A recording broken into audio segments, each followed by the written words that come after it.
महाराज जी, कर्म और प्रारब्ध में हमें ऐसा लगता है कि प्रारब्ध का पलड़ा ज्यादा भारी रहता है। हम सत्कर्म करते हुए अध्यात्म की तरफ बढ़ना तो चाहते हैं, मगर हमें ऐसा लगता है कि प्रारब्ध वश हमें। प्रारब्ध है क्या चीज अभी आपको पता नहीं है, इसीलिए आप उसके पलड़े पर बहुत जोर दे रहे हैं। पूर्व का किया हुआ कर्म ही तो प्रारब्ध होना है। प्रारब्ध कोई देवता है क्या? पूर्व का किया हुआ हमारा शुभ अशुभ कर्म वही प्रारब्ध बन करके इस शरीर में हमारे भोग रूप में आया हुआ है। और अगर हम शुभ अशुभ कर्म से परे भागवतिक कर्म करें तो शुभ अशुभ दोनों कर्मों का नाश करके नवीन भाग्य की रचना कर सकते हैं।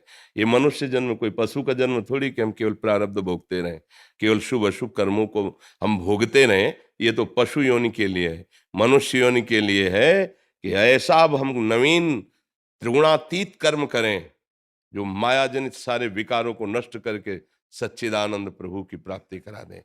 कुछ नहीं, प्रारब्ध हमारा किया हुआ पूर्व का कर्म है, कोई देवता नहीं है, कोई भगवान नहीं है। प्रारब्ध को अगर बलिष्ठ मानेंगे तो हमारे अंदर कायरता आ जाएगी। बिल्कुल ये स्वीकार नहीं करना। हाँ, अब हमारा कर्म शुभ कर्म इतना है, इतना लघु है, और प्रारब्ध पूर्व का बुरा कर्म बहुत बड़ा है, तो शुभ कर्म तुम्हारा उसे नहीं मिटा पाएगा। वो तुम्हें गिराएगा। बार बार चढ़ने की कोशिश करो, गिराएगा। एक महान कर्म है जो तुम्हारे शुभ अशुभ दोनों का नाश कर देगा। प्रभु की शरण में होकर उनका निरंतर नाम जप करना। ये नाम वो शक्ति है, सब मिटा देगी। त्रिगुण का प्रभाव अंतःकरण में नहीं पड़ेगा। प्रारब्ध आएगा पर तुम्हें परास्त नहीं कर पाएगा। जैसे पूर्व कर्मानुसार बड़े बड़े संतों को, किसी को कैंसर हुआ, किसी को प्रारब्ध आया। पूर्व कर्मों के संचित कर्म से प्रारब्ध की रचना हुई इस शरीर के साथ, वो समय पर आ गया, लेकिन परास्त कर पाया क्या? बड़े बड़े महापुरुषों को देखा गया।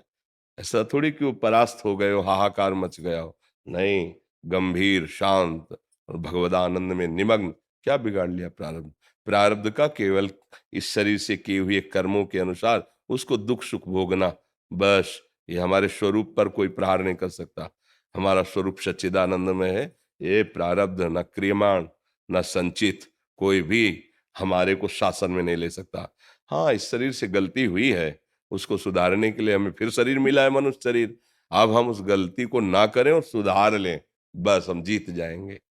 और अगर पशुता का हमारे अंदर जो भाव वो मिटा नहीं, तो फिर पुनरपि जननम पुनरपि मरणम पुनरपि जननी जठरे शयनम, यही चक्र चलता रहेगा। हम कोई साधारण नहीं है, हम भगवान के अंश हैं। शरीराभिमान के कारण इंद्रियों को भोगों में सुख बुद्धि करके लगाने से हमारी दुर्गति हो गई है। अब उन्हीं इंद्रियों को भगवत चेष्टा में लगाकर भगवत प्रीत्यर्थ कर्म करते हुए, भगवान नाम जप करते हुए, हम इन सब बंधनों को काट के, जो नहीं है केवल माने हुए हैं, इन भ्रमात्मक बंधनों को मिटाकर हम भगवत चरणारविंद के प्रेम को प्राप्त करेंगे, परम पद प्राप्त करेंगे। समझ में आ रहा है? अब तो आपके ही है महाराज जी। हाँ, हम सब श्री जी के हैं। और हमारे होने का मतलब है कि हम जिनके हैं उनके हो जाओ। राधा नाम, कृष्ण नाम, वृंदावन धाम, प्रिया प्रीतम की सेवा हमारा है।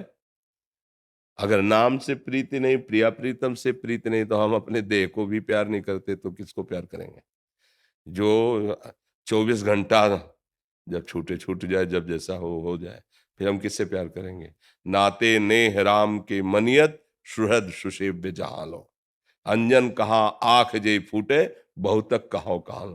हमारा वही है जो हमारे प्यारी जो और प्यारे जो के सुमिरन में मस्त है, जिसने अपने जीवन को तनवांग मनोभिरमलई शुभम तो वाश्रिता।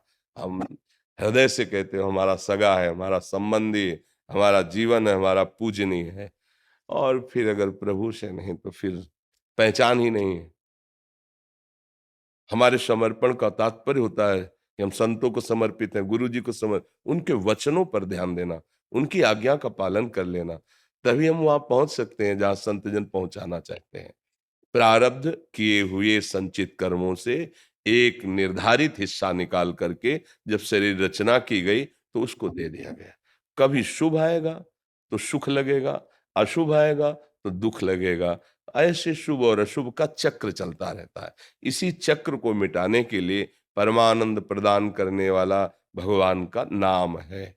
जितना नाम जप करोगे वो सब शुभ अशुभ दोनों को मिटाता चला जाएगा। अर्थात आपके अंदर ऐसी क्षमता और समता आने लगेगी कि सुख दुख का प्रभाव नहीं पड़ेगा और आप हर समय ब्रह्मभूता प्रसन्नात्मा न सोचति न कांक्षति, कोई चाह नहीं, कोई शोक नहीं, हर समय आनंद की अनुभूति होती रहेगी क्योंकि हमारा स्वरूप आनंद में है, हमारे आराध्य देव आनंद में है।